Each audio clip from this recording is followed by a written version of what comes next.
I'm not the host, so I can't record, but I just started too. Oh, okay, great. And then now this is the serious podcast where we start doing podcasting. No, Hayao? Say it again. I'm bad at this. Hayao from Hayao. I just heard it a couple of times and it sounded like Hayao. Hayao. Yeah. Okay. Cool. I think why did that sit with you? Like, what about Spirited Away sat with you? Yes. Yeah, so I just watched Spirited Away for the first time. It was my first anything Studio Ghibli, anything Miyazaki, but yeah. I don't know. Hold on one second. My dog is eating my rug, which he's literally never done, so I'm not sure what he's upset about, but we're going to talk about it now. kIwI. Okay. Yeah. What's your plan, hun? What's your plan? What's going on? Are you okay? You're eating my rug. That's very bizarre behavior. Come here. He's going back to it like, but what if I keep doing it? No, that's not the plan. That's not the plan. All right. As a bonus episode, we get kIwI today. Cute. My little demon dog. Look at him. Look at him. Being a little demon right now. Yeah. kIwI, why do you love being a demon? Isn't he? Look at him. I hope that's what demons look like. Wouldn't that be funny? Like, honestly, so haunting. Like, imagine this face. You know what I mean? But he's like in your dreams, like fully speaking English to you, just being like,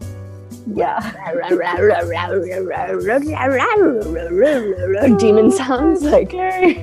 But it's this little cute dog. And also, seriously, imagine it. And then imagine like the movements that he does, you know, the lip licking, the different stuff he does. Imagine that, but it's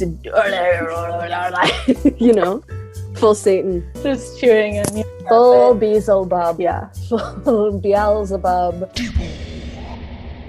You know, I feel like that actually relates to one of the reasons that I like Spirited Away so much. And I'm not kidding. Uh-oh. I feel like part of his way that he imagines demons is like super fucking cool.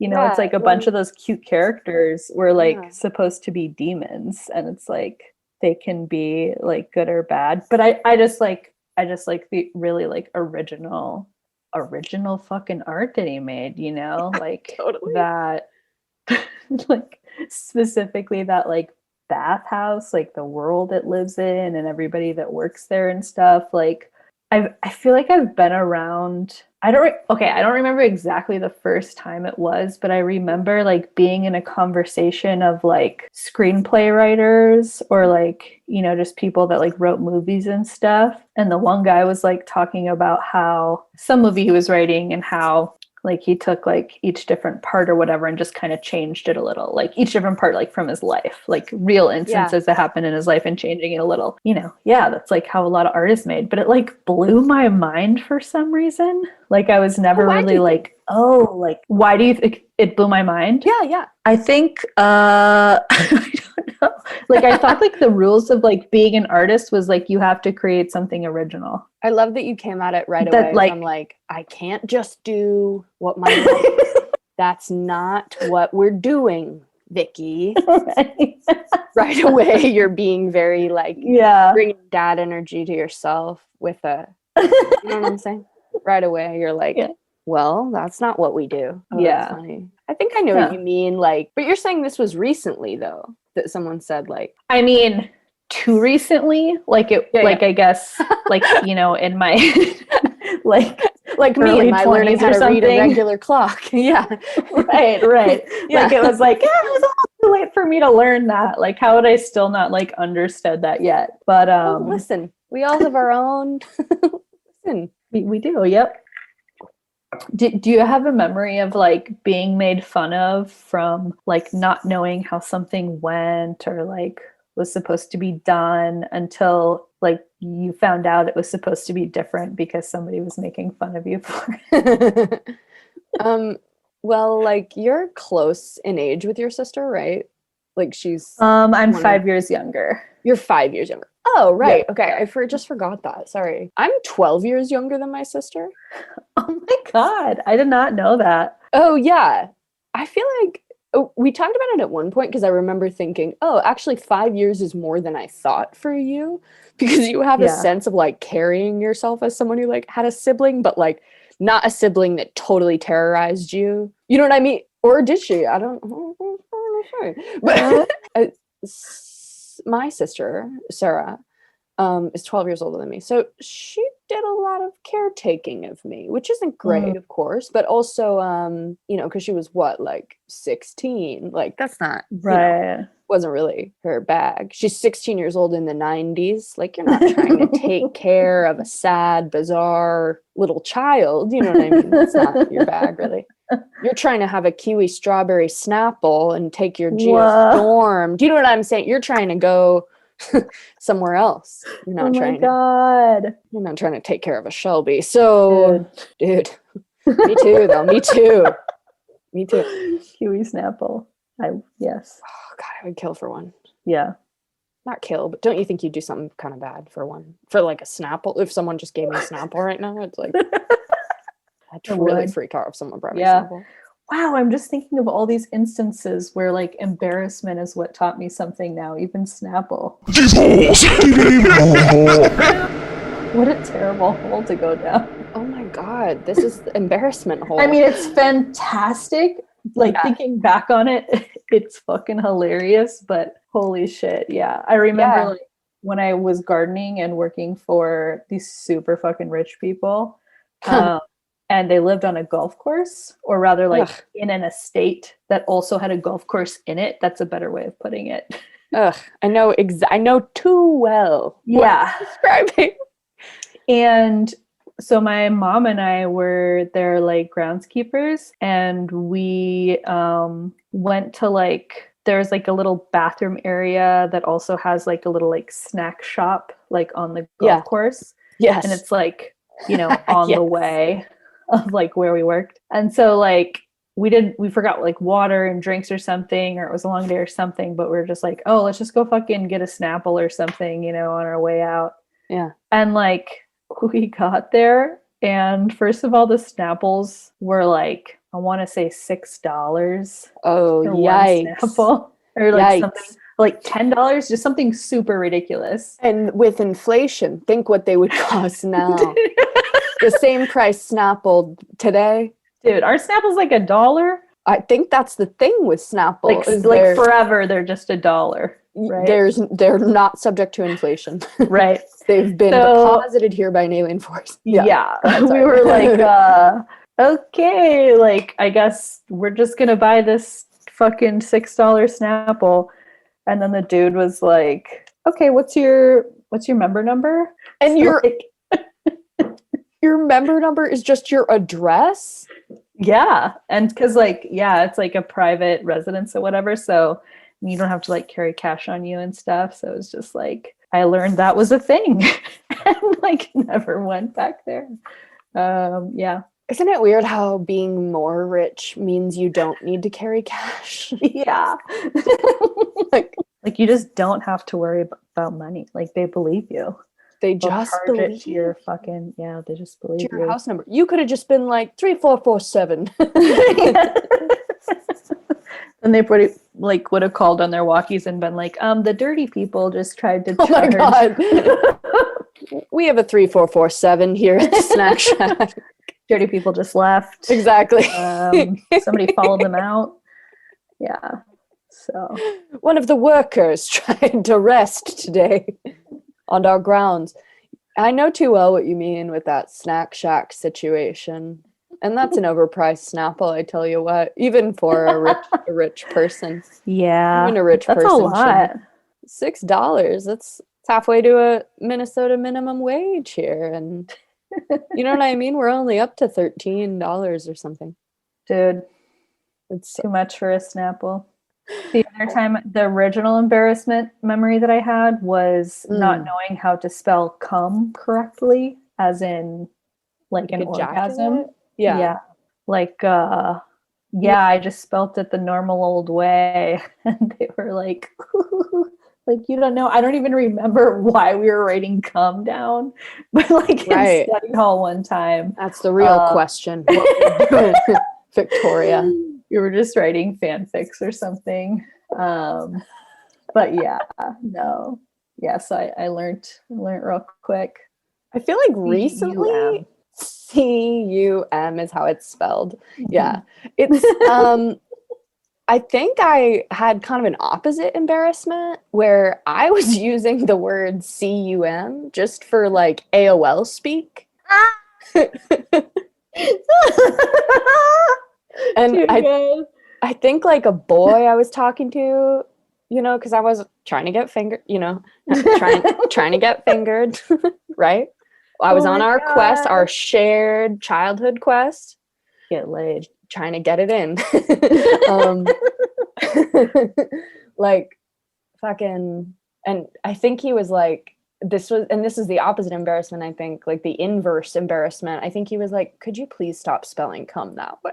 I was like, what do you mean? Like, because I thought I was just being like, for you, G2G, TTYO. Like, I thought I was being like that.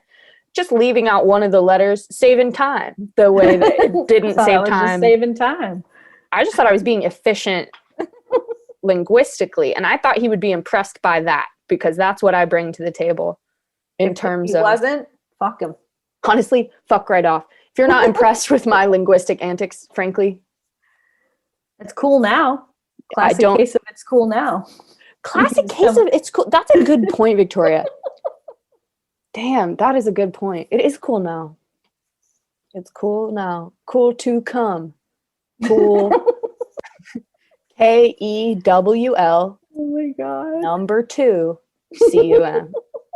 Oh, did you get to pick your screen name growing up, like your AIM name and stuff? Oh, I love this question. Did I get to pick it? Yes. I did. Why didn't you? What's the meaning of this? I'm not sure, but what? Why? What happened? I'm trying to think of what my sister's was too, but my dad made us like Christian animal screen names. Oh no! Now that I'm thinking about it, nothing gets better. Oh my god! Okay, so. Did oh my god. So his screen name for me you can't even say it, which means it's worse than anything I can imagine.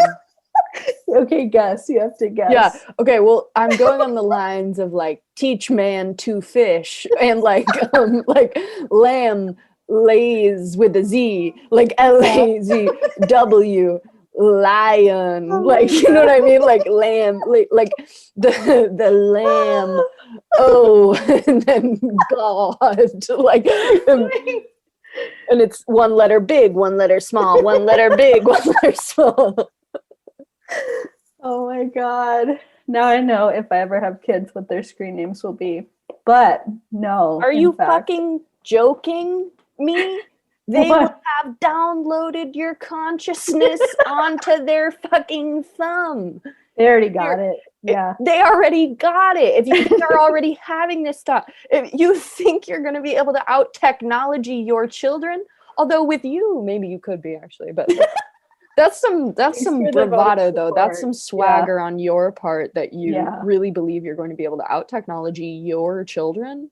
You know, whether or not I can, I'm probably going to be one of those people that will try to just as a joke and just like, I want to annoy the shit out of my kids. Like, I want to be that person.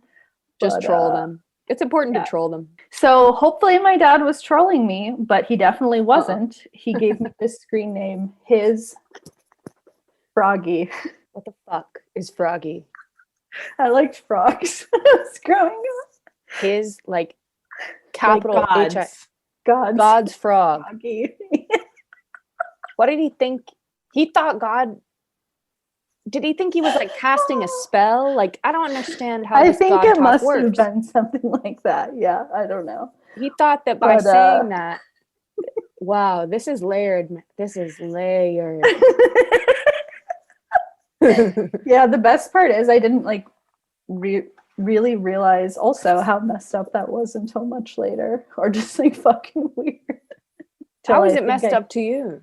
Um, I guess just like a lot of young people, because they do this for most things, Yeah. but they would say that like his froggy meant like a penis or something, which like goes What even a doesn't, step you know? further. I know, yeah. That's So what I maybe I love. could have had any screen name, but yeah, I guess that's why it was funny, because my friends started like making fun of it. Being like, your dad picked you a dick screen name. Yeah. And I'm like, no, actually, it's God's animal. What was your sister's? What the fuck? No, I'm trying to remember. It was something with like horse in it. But it was probably the same trope of his. Yeah. Or no, I don't think it was. I think it was something else, that implied Christianity. But that's why it's even more funny, because also my dad didn't think anything of it or whatever. The idea that your dad, though, thought of two, that he didn't just use the same concept. Well, now that I'm thinking of it, he actually made one for my sister and I and my mom. So like maybe What? you know what? It was because Bonkers. he had internet at his shop, and like we didn't have internet in our house for a long time, Yes. if I remember correctly. So like he just like set up AIM. We would like walk through the woods and go use internet. And like Sexy, yeah. honestly. Yeah. You're like, you got to go to a different hut. It's like you know what I mean? You got to go to it's like your internet cafe. That's honestly sexy. I'm serious. It's like an outhouse, but of like internet flirtation. Ugh, I love it. I think at that time, I feel like I was also pretty, like I definitely got into chat rooms and stuff, but I was very like playing cereal box games or like other shit when I was young and using the internet. What's a cereal box game? Like the game on the back of a cereal box? No, sometimes they used to have like game CDs in the box, or they would have like a website listed, like when the internet very first came out. Like, it would be like, I'm trying to think of one, but they would have all sorts of weird shit where it was just like totally just a random place on the internet. Like you could go to like Honeycomb School and it would like have weird different activities and stuff. Oh, early internet was adorable. It really was. It was so dope, because it was just like, right, here's this thing I made for you. So cute. I think like my favorite show ever, Pen 15, brings up the funniest thing about early AIM, which was those away messages. Yes. Which I had completely forgotten about. Me too. It's great. And I think a lot of my friends thought it was really funny. And like, I'm pretty gullible as a person. Today in the cafe, I actually had someone tell me that his hair was attached to his hat. And I was like, really? Like, I thought he was serious. I didn't know. So I'm just a pretty gullible person. So a couple of my friends, probably who I was, trying to get fingered by, like, let's be honest. What was a friend then? If not someone you were rolling the dice with, fingering. Figure it out, let me know. If you what was a friend then? I will. I'll hit you up on the podcast. Some of them had ones that were like, hey, like, are you there? Or, do you know what I mean? Like, it made it seem as though you were still in the conversation. Yeah. And I think that's where my abandonment issues really began, to be honest, because I was genuinely confused by this. Oh my God. I remember my friend Hattie had to explain it to me. I was like, why does he leave? Like, why do they leave after they say that? And she was like, they've already left. To talk about early embarrassment. I mean, this is where we're at with it. Wow. Those were good ones. How did we start, though? We started... why I like Miyazaki so much. Demons. Early demons. It's because that's one of the reasons. Because kIwI was chewing. Demon kIwI was chewing on the carpet. Yeah. That's so weird. That's so funny to me. Yeah. When's the first time that you saw his stuff? I think I was actually, it was when Spirited Away came out. Wow, that's awesome. And I remember thinking like, oh, like I'm allowed to watch this because it's an animated movie. So there's no one that no one can say shit to me. You know, I was always trying to watch like worse and worse things. So there were certain movies that kind of slipped through the cracks where it was like it clearly was a horror movie, but it wasn't really, didn't seem like it, you know, or it was like clearly a fingering movie, but it didn't really seem like it. So I could kind of get around it. And this was totally one of those where it was like, this is actually really intense thematically, but no one's going to bother me because yeah, for sure. So that's when it started for me. And I don't think I've seen that much of his whole canon because it's a lot. Yeah, totally. I just like all of the, I can't remember if we have like a trial or something, but we have HBO Go right now, or oh, cool. Max or whatever. I don't remember. Oh, it's fun to have. That's luxury television. Dude, Lex. And they have all of the Ghibli films, most of them. Ghibli. So I watched Howl's Moving Castle last night. Oh, that's a great one. That's so fun. So fun. Oh, yeah. I love that. I like his choice of, you know, adventurous lead characters, like literally just, even especially at that time, you know, just like being like females or like being like an older woman. Yes. Like how often do we get to experience that storyline and like in that sort of even like fantastical adventure hero sense? Like it's so much fun. Yeah, that's like should be the standard kind of, you know? It's to me is half, you know, or a quarter. Or, you know, let's aim for just average. Yeah, like let's just have an average. I was thinking that today. I was getting upset. I was getting emotional, and I was like, God damn it! I just want to be an average fag. And I was like, yeah, wow, that's so fraught. Like just me having this feeling is so fraught. How upsetting. How upsetting. Who are like some of your other favorite artists? Well, like so we were talking about Miyazaki and I was like, what's Miyazaki's chart look like? I wonder if we have a good birth time for him. Oh yeah. And then I was like, you know who I also wonder if we have a good birth time for is David Lynch. Right. And because I knew that they were like, I think they're roughly the same age. Like, I think they were both born in like 41 or 42. So let me just check. I know, like, they're old. And I actually think, isn't Miyazaki dead? Like, I don't know. No, he's not, Shelby. Right. He is alive. Yeah. Well, the documentary that I watched the other night, which is called The Never Ending Man. You have to fucking watch it, dude. Oh my God. It's essentially just like super lo-fi, like somebody follows him around with either he has a camcorder or somebody else follows him around with a camcorder after he retires for the second time. Did you know about that? Sort of, because people were upset. Yeah, he retired for a second time in 2000. I can't remember if it's 2003 or 2013, but some three. And he, is literally just like putzing around chain smoking and stuff. And, is like, I can't pretend to be young anymore. And like, I can't keep my fingers can't keep up with my brain. And then my brain can't keep up with my thoughts or whatever, and like, but he would still like go and draw and stuff. And he's like, oh, this is just something for the museum. And it's like this amazing, giant comic or whatever. And then most of the movie is him being approached by like these CGI folks who are like, hey, is there anything you'd want to try out as CGI? Like it's the new drawing and like it would save you so much time. Would kind of fix the problem of this brain catching up with your, you know what I mean? Yeah. Yep, exactly. I mean, that's how they pitched it. So then he like starts doing that and it follows that process. And like his people he works with are like joking about how he should be like, I thought you were retired or whatever. And then you should totally watch it. But it's funny. It gets like more and more in depth. And then it ends with him being like, well, we should do another like full length feature, right? And they're like, what are you talking about? So he's in the middle of production right now of his like final film. Oh no.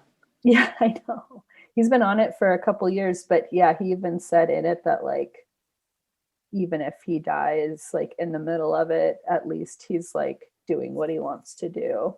Oh, I know. how upsetting. It's so crazy. He just like, it's just what he's made to do, you know? He's just got drawing and storytelling, and like he can't not. I want to ask like a pointed question that is sort of about his chart, but is just like, is he very like blunt? Yes. Yeah. Oh my God.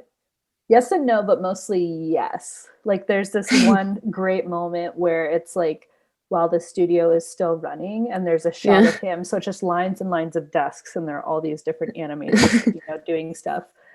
And somebody had like just come up to him and giving him something to approve. And he's like, nope, like do this right or leave immediately.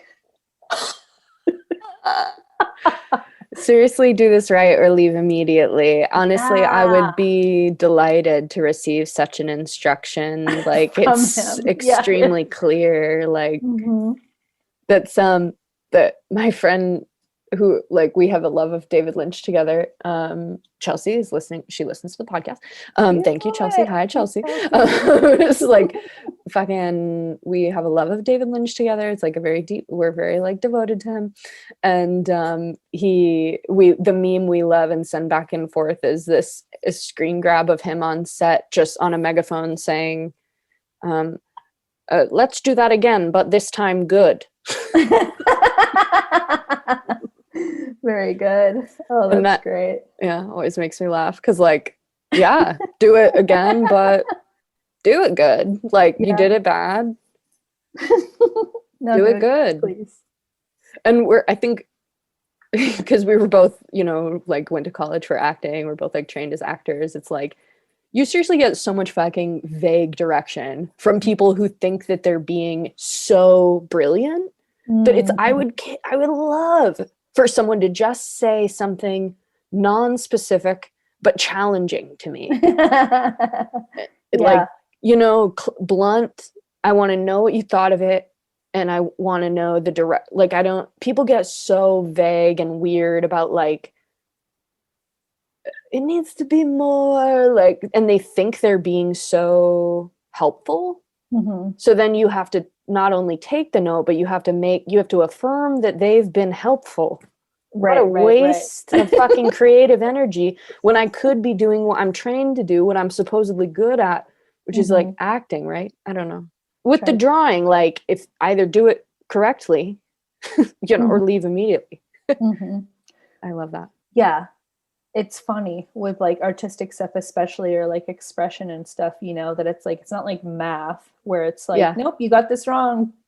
Do it right. Give me the right answer. Yeah. And it's like, essentially you're saying the same thing, but with like acting or art, sometimes there isn't one right answer, but the answer you gave was wrong. You know, like keep going. Just because there isn't an answer doesn't mean that there isn't a right way, though. Right. Yep, maybe. Those things aren't maybe mutually exclusive. And I think we think, oh, it's subjective, so you can do anything. Like, couldn't be further from the truth, right? There could be multiple rights, you know, but it's like, you can just tell, right? It's like when you're acting or like drawing or whatever, like, you can just tell when for you it's right, you know? Yeah, I think so. Do you have that experience of making stuff and you're like, this is correct? I do. And it's a terrible high to chase. Yeah. Because, you know, it's like, it takes a lot of time to like fail and keep trying until like you finally get it right. Like, even if it doesn't look exactly like how you thought it did or whatever, you just like know it's right or like sounds right or whatever. Yeah, I think that's another fucking reason why I like Miyazaki so much, is because he knows for himself his right. It might not be somebody else's right, but he can't settle for anything less. No. You know, like the way he wants to tell the story and what story he wants to tell and all this stuff, and literally how he wants to draw a line. Like there's you know, one way he wants to do it and that's not it. Try again. Like, it's fucking Absolutely. crazy. Yeah. Yeah. That's very beautiful. Mm-hmm. I think that's, yeah, I very much appreciate how, like, like in all of David Lynch's films, I feel like that I've seen, at least, they don't chase sense, or there's no even thought of pandering. You know, a lot of it's really unpleasant, and a lot of it in some ways would feels wrong. But that's kind of the artistry of it, or the atmosphere of it, is that it's right to him. So in a way, it's like he just forces you to submit to the world. Like, I don't, you know, I don't care if this feels too busy for you. I don't care if this doesn't make enough sense for you.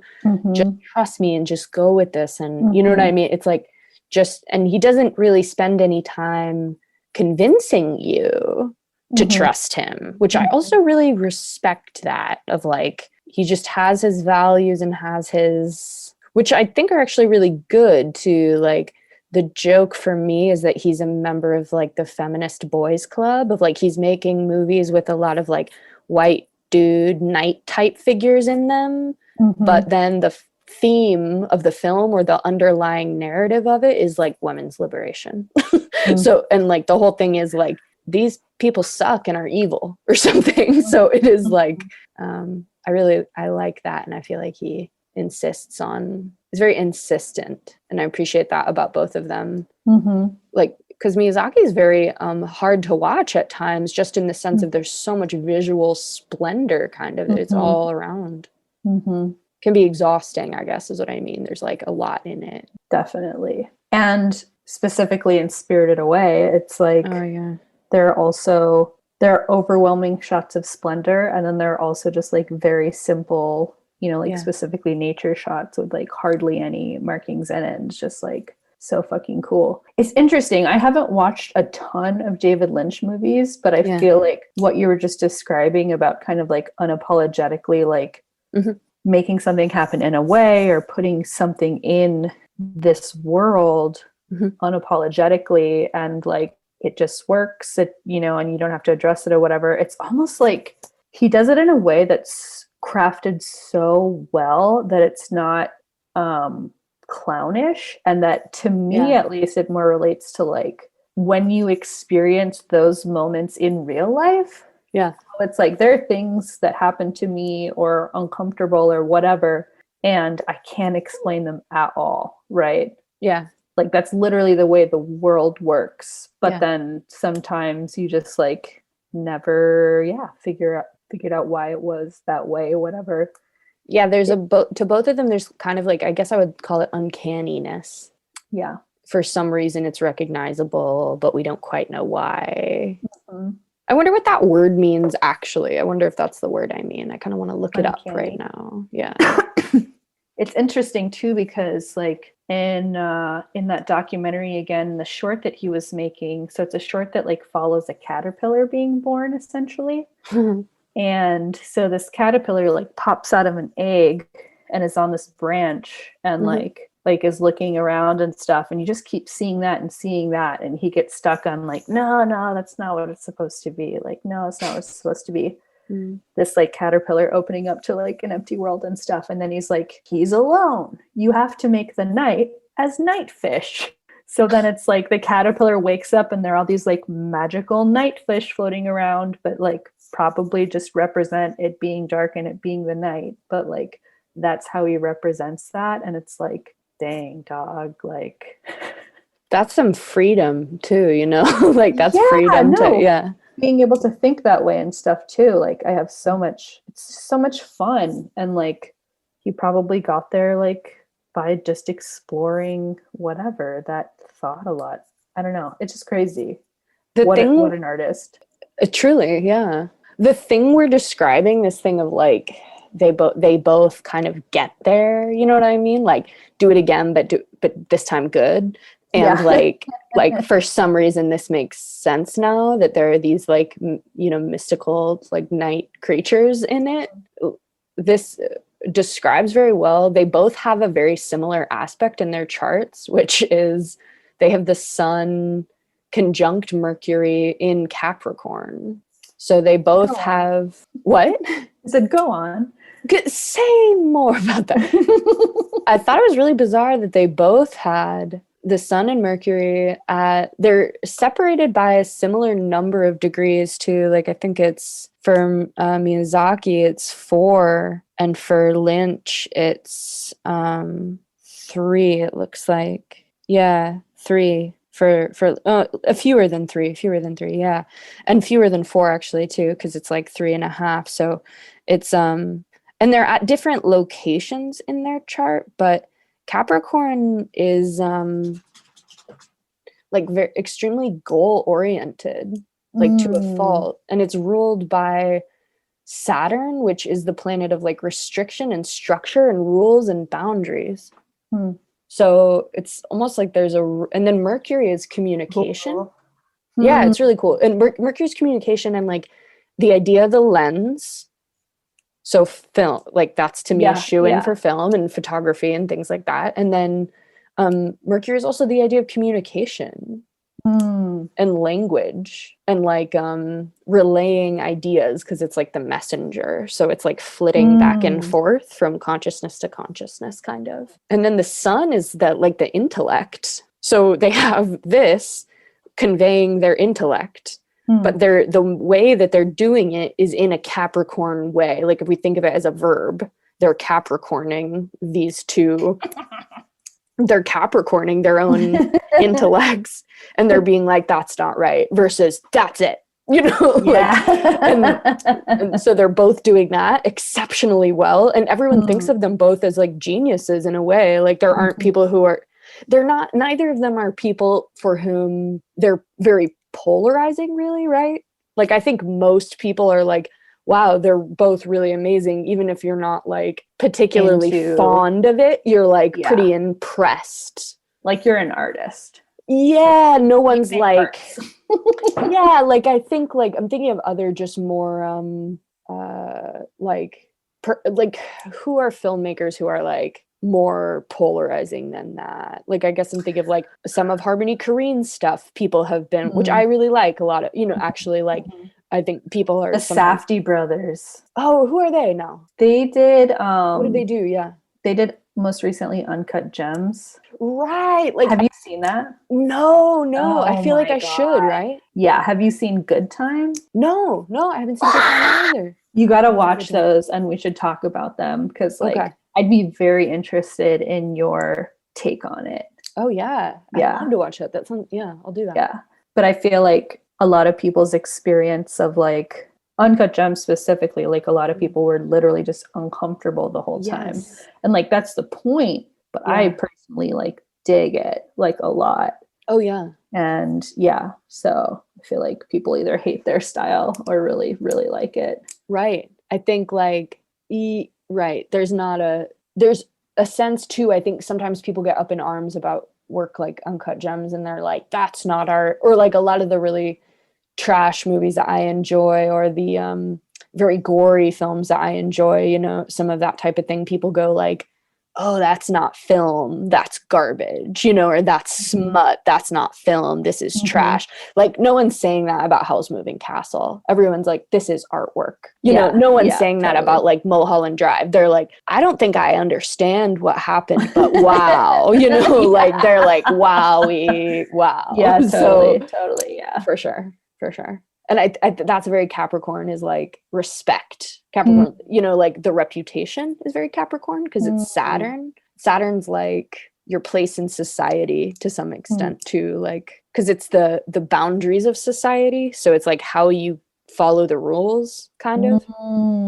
Interesting. Which is kind of why I thought it was interesting that you said about, I didn't that blew my mind, that you could just use your own life. Or like even somebody else's experiences that you can just like pluck so directly. Like I get that anything you're creating is like is your work. To what or your experiences or whatever, unconscious or otherwise, but like you can be very, very literal. And I didn't it hadn't occurred to you. Know that. No. I love that idea for you. Yeah. I love that idea. Yeah. I've been very literal with some of my stuff, I guess I'm realizing now that we're talking about this. I guess maybe I have too. I just didn't know. I don't know. Maybe I thought I was being grander than I was or something or what, but Yeah. I don't know. I don't either, man. Do you want to play a game, dog? Yes, dude. Yes. Yes, I do. All right. Oh my All right. God. Tell me the rules. I want to do it right. Well, originally I was calling this the collab game, but we'll still call it that. Yeah. So Cool. there's originally and as opposed to now where it's the same. It has the same Formerly name known as now. as and currently known as the collab game. Formerly and currently known as the collab game. FKA-CKA.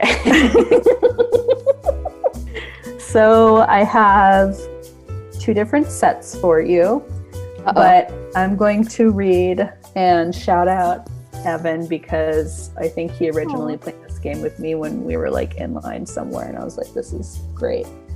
So I'm gonna name 3 people, three artists, and then I'm gonna name 3 like activities or something that you get to pick from, and you have to decide who you would do what with. Okay. Oh, this is gonna be really fun. Okay. Awesome. Oh, okay. So I have to pick the person and the thing I would do it with, and you're gonna give me 3 of both. Yes. What if I don't know who they are? Which could, because I won't. I have alternates. Oh, oh my God. So prepared. I think you will. I tried to pick Goddamn people prepared. who you knew they would be, though. So, Oh, okay. So You'll like, be surprised at how out of touch I really am. well, you know the first couple at the very least. I can guarantee it. Okay, so first round. The people are Miyazaki, surprise, surprise. David Lynch, surprise. And Adam Sandler. Okay. And then your choices of activities. And like most of these essentially have like high stakes consequences or are just, you know, whatever. So be on a deserted island with one. Win, compete against, and win the British Bake Off or die. And then the last option is sleep with. Okay. I understand what's You going have on a here. task. Let me know if you need any other. I need to verbally process this. Please, thing- please do. The thing is, I just feel like Adam Sandler would be someone who would be negotiated with. He's possible to negotiate with. So I feel that's an interesting route. Yes, because knowing what I know about David Lynch's chart is I would not want to negotiate with him. Okay. Like, and knowing what I know about his chart and my chart, we are both Scorpio risings. He has very strong cardinal placements. I have very strong fixed placements. We're both Mars ruled. It would be very awkward. Seriously, it's like, so I would not want to negotiate with him. So the desert island for me, it can't be David Lynch. Okay. Miyazaki, I don't think it can be the desert island. He strikes me like someone who needs his creature comforts. All right. It's got to be. So far we have Sandler in the island slot. He's in the island. You can process and then you can do your final answer. So far we have Sandler in the island position. Okay, so left we have sleep with, very simply. Not very simply, who knows? Or complicatedly, yeah. Or win the British Bake Off or die. So like high stakes British Bake Off, not just a cake platter. I think I would feel confident knowing what I know about David Lynch's culinary skills, which are not good. I would feel confident that I could beat him in the Bake Off. I think there would be something really amazing and poetic about that. And I also think we would both enjoy that, of like our lives ending because I beat him you know what I mean? So he's in the Bake Off position. So we've got Adam on the island. We've got fucking David Lynch on the fucking Bake Off. Death cake. That's putting Miyazaki in the sleep with position. That's where he is right now. That's pretty solid. It could be some like you'd probably like chain smoke cigarettes while it's going on. I just feel be like, yeah, I think he would be, you know, like, I mean, he's an old man. very true. So who's to say what happens when you're in, you know, like, we don't Hand know. stuff. Is it watching stuff? Is it watching stuff? Both It's are not. fine. It's not going to be intercoursing probably the same way Adam Sandler needs you to like fart on his face or he can't come, or you know what I'm saying? Like, Adam Sandler's still at a point where he's got needs that I'm not interested in meeting. Right. That is great. You know what I mean? So that's my logic with that. Okay, So- did I get them right? Is this how this game works? Well, it's funny because the conversation we had before, where there's not actually a right answer, but you just stated the correct answer, is true. So I think that's a really solid choice. I think, I think it would be hard to go any other way, you know? If you did, what would you do? ultimately, I think your choice is the wisest for sure. Yeah. It depends on if I want a lonely existence on the island or not. I think that's kind of what it comes down to for me. Yeah, because like, don't you think you could probably like smoke some tree or something with Adam Sandler and enjoy? Yeah, like it could kind of be fun neighbor vibes instead of just like, don't cross my sand line or whatever. Right, like, but he's been famous a long time. Like, he probably understands privacy and stuff too. Yes, that's also a possibility, right? So yeah, that seems like the best desert island situation. I'm totally with you. David Lynch, though, would be like, okay, Victoria, now I'm going to draw a line here. I like that. You know what I mean? Like, I feel like he'd be sort of dictatorial about the island, to be honest, and that doesn't please me. Or even if he was doing that to joke, it's like not a fun joke. Yeah. Right. It might be a joke and it might not, and you can't tell. I feel like he's that kind of dude. Definitely that kind of dude. Yeah, for sure. Have you seen the video of him making quinoa? No. Oh my god, it's a 20-minute video and it's what he eats every day. And what he eats every day is disgusting unseasoned quinoa and broccoli. Whoa, dude. Disgusting unseasoned quinoa and broccoli. No seasoning, no butter in there, not broth, fucking nothing. And I'm vegan, like, listen, I'll eat some quinoa and some broccoli, but I'm not fucking putting nothing on it, you disgusting creep. And in the video, it's 20 minutes long and he's sitting with his legs crossed and he's going, oh, yum, this is gonna be so good. And he's going on and on about how excited he is. Oh, I'm getting so excited to eat this. Oh my god. Going on and on about it. No. Not good. Oh, this is gonna be All right, no. we made the right choice. He's not. We did the right thing. Yeah. We did the right thing. Yeah. I think that's solid. All right. So, right answer. Ding, ding, ding. To you too. Ding, ding, ding. Good job. Second and final round. Okay, ready? All right. So, your first contestant is Issa Rae. Yeah. Over there. Okay, great. So Issa Rae. Second choice is Laverne Cox. Yeah. Great. And your final choice, Snookie. Okay. Uh-oh. So your choices are win a chess match against one or die,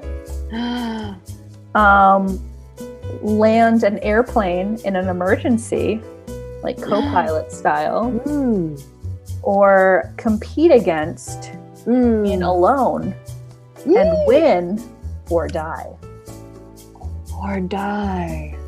Oh. High stakes. It's so high stakes. Honestly, like, if Issa Rae beats me at chess, I feel like, the thing is, I feel like Issa Rae, of the three of those, is, like, I feel like they're focused on, Issa Rae goes by she, right? I think so. Like, she, like, is focused on other things than chess, just in her lifetime, doing other things than chess. So I would have a decent chance, I think, of that, because I know how to play chess. I feel though like Snookie might be one of these people who's a sleeper, phenomenal chess player.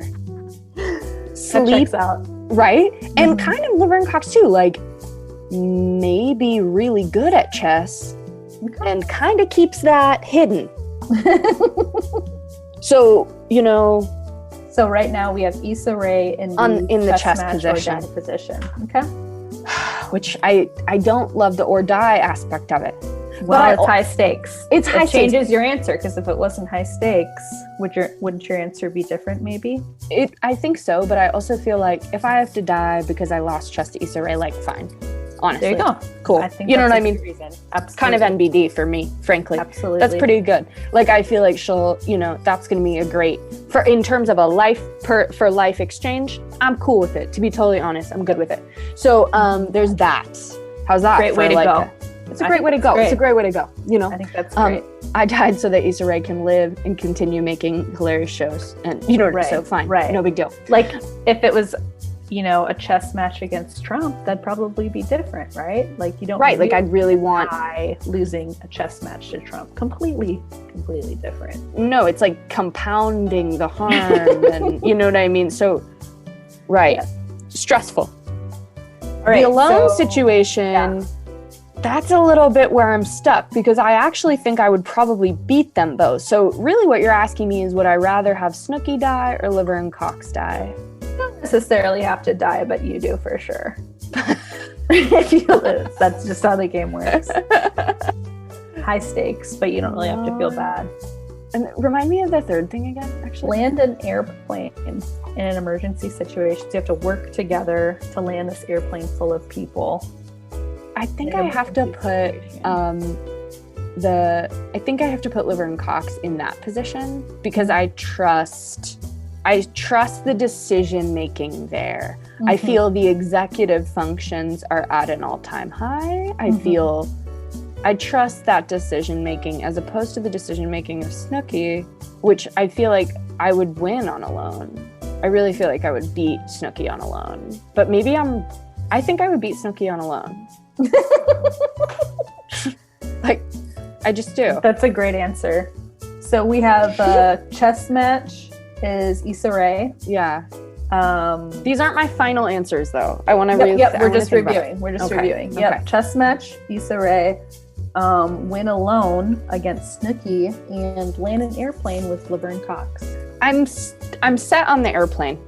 I feel good about the airplane decision. I think I need to reverse the alone and the chess, because you think Snookie might sneak up on the alone situation? I think you can't underestimate someone who might have a chip on their shoulder about being like tough or something like that. And I think the biggest thing in Alone is like, don't underestimate things. Don't underestimate small things. Capacity to fuck with you. So I think I gotta switch those two, unfortunately. But I think Laverne's the right choice for the emergency landing. I just do. Okay. And then So then we have... I would also like to see Issa Rae on Alone, just because I think she's like a compelling actress. You know what I mean? Like, I bet she'd be fascinating in a situation where it was like, let's watch her think this through and make this decision. You know what I mean? Like, let's just... I mean, literally anyone would be fascinating, but the way that her brain works, and even just like normal day, it'd be interesting to see that. It'd be in high quality TV situation. Whereas like I think we've already seen that show out of Snookie, kind of, because that's like her whole life is like, oh my god, what am I gonna do here? You know, her whole life is just Snookie's just trying to live. Snookie's just trying to survive, and she's done a great job for herself. Honestly, she's done a great job. Meatball lifestyle. She's done a great job. Beautiful. So I've got to switch those two. Yeah. All right. So currently we have Snookie in the chess match position. You would beat Snookie in a game of chess or die. You would win alone, competing against Issa Rae or die. And you would land an airplane with Laverne Cox or die. Yeah, 100%. Great answer, dude. You nailed it. I think the wild card in that situation is really Snookie. Right, because what if like she's all of a sudden like, I've watched so many YouTube videos of that. You know what I mean? Like, what if she's... No, I'm with you. She's one of those people who is so determined and sure of herself that can really like enable you to do anything.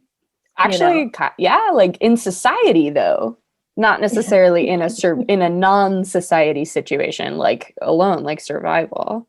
I think if she decided she was gonna kill a moose, even if she like couldn't do it with a bow and arrow, she'd like get so angry that she'd like tackle it and like beat it to death or something. She's just throwing rocks at fish. She's just doing different things. Like, I got one. Oh my God. And like get it. Yeah. Again, it'd be high quality television. High quality. I also think like don't underestimate someone's capacity to be like joyful and happy for themselves. And I feel like Snookie has that in abundance, like 1,000%. Yeah. So I shouldn't put her on Alone. Also, because like Issa Rae being on Alone, if I have to die because Issa Rae beat me on Alone, again, fine. Kinda no big deal. No big deal. Fine. Went out with a bang. What a funny headstone. What a funny headstone. I think the key to this correct choice is that Laverne Cox is in the land and airplane decision. I think so. I think that works. It does. It just seems like the right choice. Oh, I said Alone. I meant chess match. If Issa Rae's like really great at chess and I kind of suck at chess, that's great. What a hilarious headstone. Both the Snookie situation, beating me on Alone, hilarious urn. What a funny urn that would be for me, for my ashes. Yeah.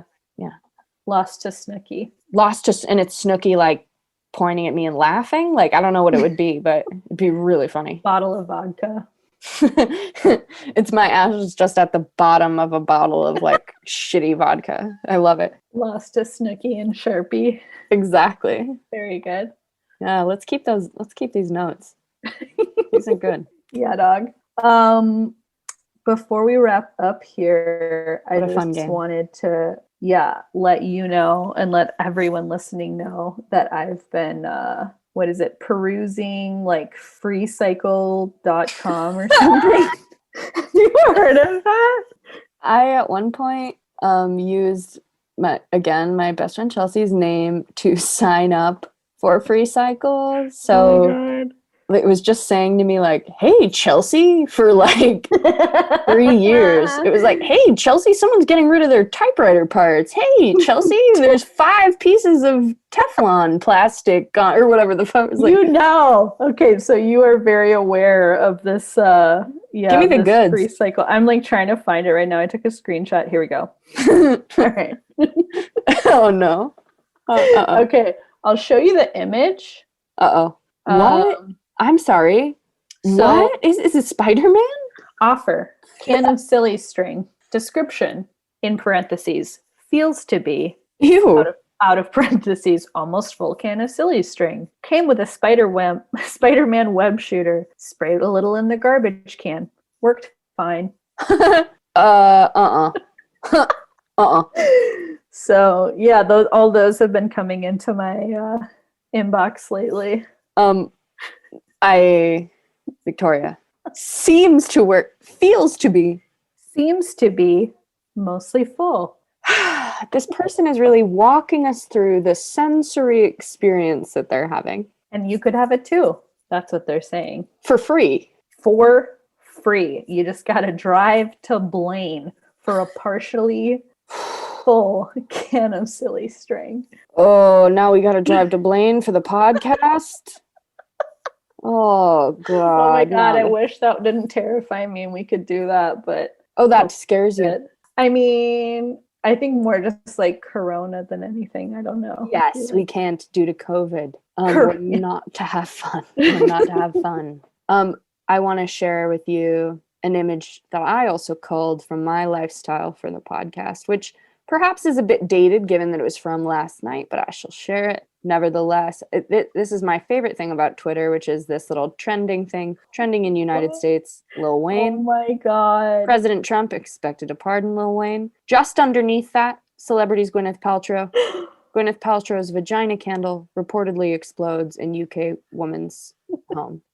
So we've got, on the one hand, Lil Wayne is just gonna he's become a Trumper and Trump's going to pardon him. And then on the other end of the spectrum, we have this. Is this what gender is? That was the question I had. Is this gender? Yes.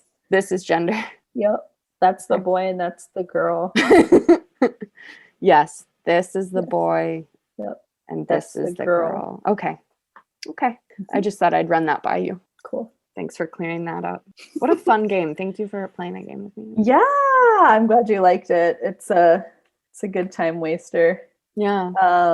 Well, cool, dog. Do you want to do you want to be in charge of an outro this week? You want to just spit something off real quick? I mean, a little soundbite. I feel like this is fuck. I mean, our goals haven't changed. Our goals remain the same. I think we're getting there. We have some heroes, we have goals. I don't know. I think we're doing great. I think we're doing great. And I'm not interested in hearing from anyone who feels differently. So true. Hell yeah, dude.